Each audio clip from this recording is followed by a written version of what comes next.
পুজো তো প্রায় চলে এলো, কিন্তু পুজো পুজো ফিলটাই আসছে না। তো আজকে আমি চলে এসেছি গড়িয়াহাটের আশেপাশের কয়েকটা ফেমাস পুজো প্যান্ডেলের প্রিপারেশন দেখতে। প্রতিবার এই প্যান্ডেলগুলো থেকে আমরা ঠাকুর দেখা স্টার্ট করি, আর লিস্টের নাম্বার 1-এই রয়েছে আমার পেছনে একডালিয়া।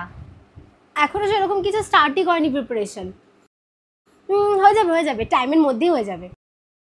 এখন ফাঁকা বলে ঢুকতে পেরে যাচ্ছি, কেউ নেই বলে আমাকেও কিছু বলছে না। এই জায়গাটায় প্রত্যেকবার প্রচুর লাইটিং দেয়, অনেক খাবারের দোকান বসে, বেশ একটা মেলা মেলা ফিল হয়। আর বেস্ট পার্ট, একডালিয়ায় কোনো দিনও লাইন হয় না। নেক্সট সিঙ্গি পার্ক। একডালিয়া থেকে সিঙ্গি পার্কের ডিস্টেন্স হেঁটে 2 থেকে 3 মিনিট। আর সিঙ্গি পার্কেও ঠাকুর দেখতে কোনো লাইন দিতে হয় না। আমাদের পেছনের এই প্যান্ডেলটা হলো ত্রিধারা, কিন্তু এখানে বড় করে বোর্ড দিয়ে লেখা আছে নো ভিডিওগ্রাফি অ্যান্ড ফটোগ্রাফি, তাই আর ভিডিও করলাম না, একবারে পুজোর সময় দেখে নেব।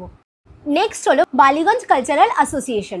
এদের প্যান্ডেলটা প্রতিবার খুব সুন্দর হয়, কিন্তু প্রত্যেকবার প্যান্ডেলটা করার আগে ওরা চারিদিকটা একদম হাইট করে এরকম রেখে দেয়। তো নেক্সট কোথায়? Next Hindustan park. এখন চলে এসেছি হিন্দুস্তান পার্ক সার্বজনীনের সামনে। চলো দেখি এদের প্রিপারেশন কেমন হচ্ছে। প্যান্ডেলগুলো এখনো প্রিপারেশন হচ্ছে, তো আমি যেখানে খুশি বসতে পারছি।